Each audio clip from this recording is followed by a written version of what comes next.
alors monsieur Wele xam nañu ñun ñëpp que ni ñii fi nekk nii dañu nekk ci gestion post crise on est d'accord mooy que ni Sénégal dafa duggoon ci guuta gu nga xamante ni kenn xamul fu mu toll en terme managérial wala économique ñoom naka la ñu war a mën a def ba nga xamante ni loolee yëpp dinañu ko raxas tegaat réew mi ci yoon ba nga xamante ni économiquement Sénégal dina nekk ci yoon bu baax parce que fi mu toll quand même ko laaj def naan la dëkk bi dafa dëgër këcc. waaw lu tax dëkk bi dëgër këcc. dafa am ñu fi nekkoon noonu sàcc ñu jàpp leen. est-ce que loolu la rek ñoom li ñu fi nekk di sàcc yëpp dégg nga dëkk bi gënoon na dox.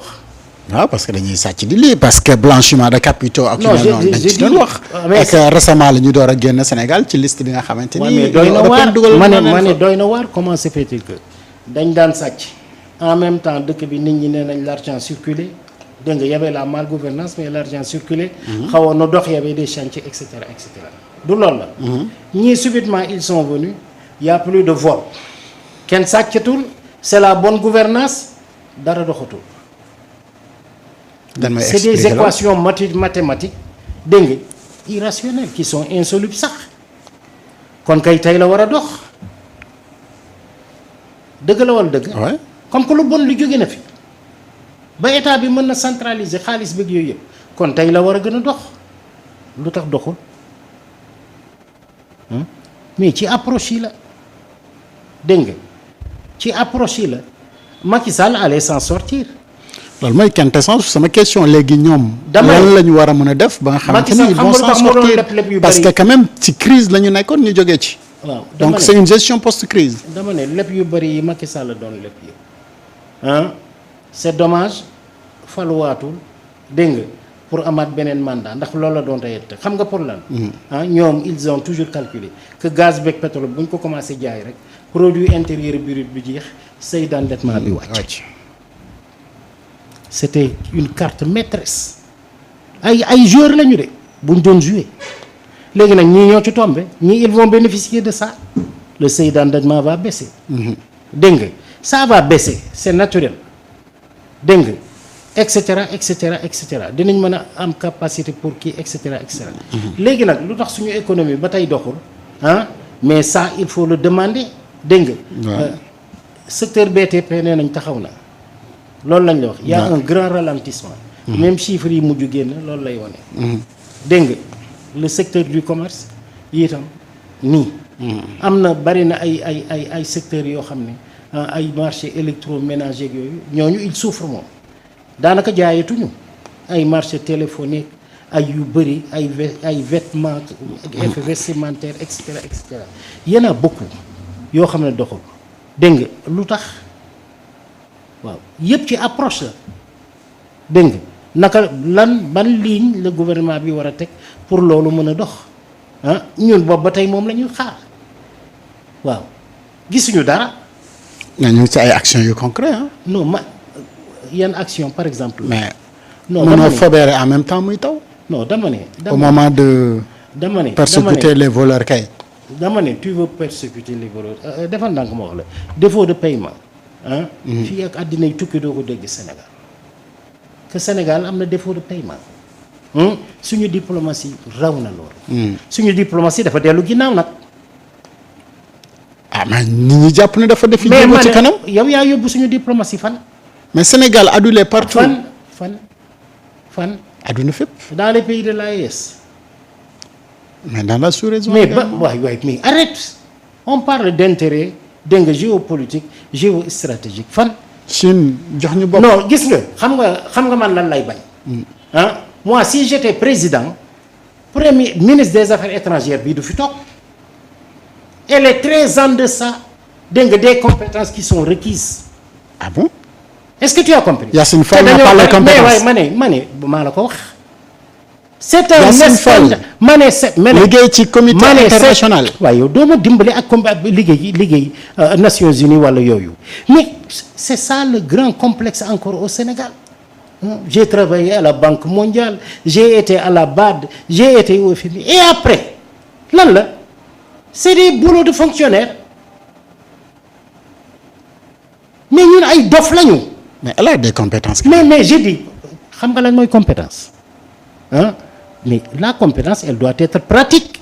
mais elle est en train de représenter dignement la diplomatie sénégalaise. alors tu vas aligner tous les ministres des affaires étrangères yi fi jaar ba ci moom dégg nga c'est la première boo xam ne elle laisse à désirer.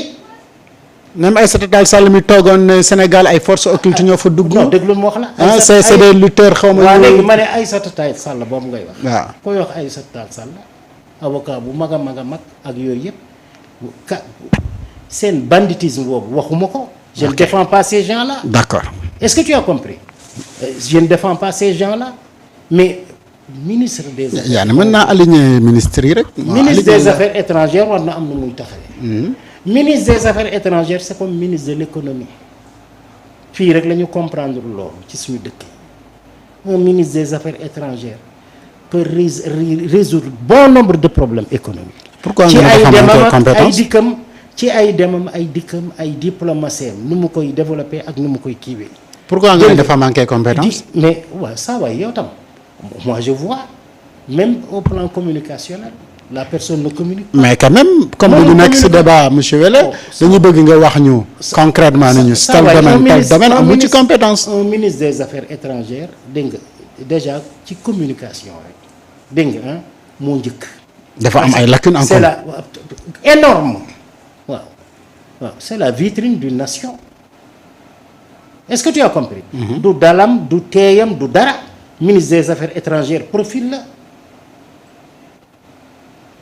dégg nga li ma la wax ba noppi nag avec des compétences transversales koo xam ne au plan économique et au plan sécuritaire lu ne dana ko dox dégg nga di ficeler di daw di indi di régler yu bëri financement ak lu nekk ça c'est le rôle d'un ministre des affaires étrangères.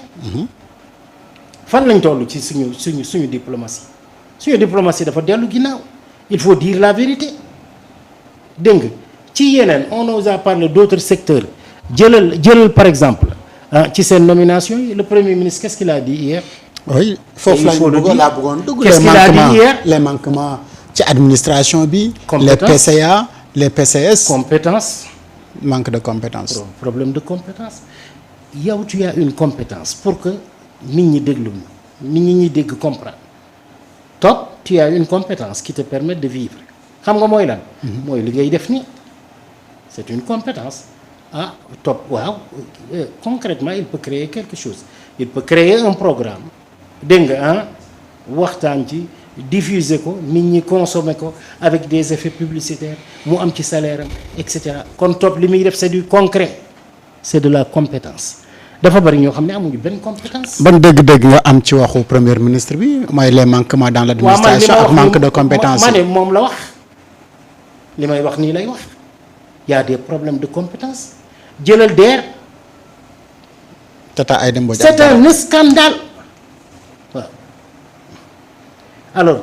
malgré xar yi mu maye. ci tabaski ne la le pouvoir c'est pour les grands hommes. Ouais. Les grands dégg nga souverains les grands dirigeants ils gouvernent sans état d'âme. c'est pas parce que sama xarit nga. amul yërmande wala xamoon naa la wala nangam tu dégages parce que li nga jox mënoo ko combien de milliards DER war a dimbali ay sociétés des petites et moyennes entreprises gis nga compétence ak vécu mooy tax nga mën a régler yenn yi kaay ma wax la DER par exemple DER am na dans les pays scandinaves dégg nga am na dans les pays scandinaves. waaw bu ma koy wax générale à l'entrepreneuriat bu may tudd Suède par exemple je vais le dire en suédois dañoo am benn affaire bu spéciale bu ñu tuddee rekryteringsstöd dégg nga ça suédois laa làkk nii rekryteringsstöd ça c'est une subvention par exemple dégg nga une aide à l'emploi. ok xam nga nu ñu koy defee on ne va pas chercher des gens pour créer des entreprises ndax yow defoo ko dara mais Sunugal 24 ça existe. oui depuis des années. waaw Top il a combien d'employés il en a 5 est-ce que Top mën na absorber 5 employés de plus mais bien sûr si les moyens me sont donnés ma am ay locaux yu gën a nganda du dëgg. Am matériel bu gën a kii mais j'ai besoin au moins de 10 personnes kon yow yaay priorité. parce qu'il s'est créé il a créé dégg nga et il peut étendre son activité alors on lui donne. pourtant ci bëgg-bëgg boobu laa nekk. mais foofu la ñu mais c'est là qu'on met mais doo dem woowi abooy la mi nga xam ne peut-être liggéeyul dara xam nga li ma la wax xamul dara. xëy amatul pexe rek ne dama bëgg a yar ay ginaar fekk ko si nelawam rek nga dama fëgg bëgg a ko yar ay ginaar nga jox ko 10 millions ne ko yaril ay ginaar mu dem ñaari fan ñetti fan ne waaye ginaar yi dee nañu ñëw toog jàpp ñàmbure li ci des mu toggee ko daxin toog këram mais c'est pas de la compétence il faut que nga am compétence pour régler loolu pour xam lan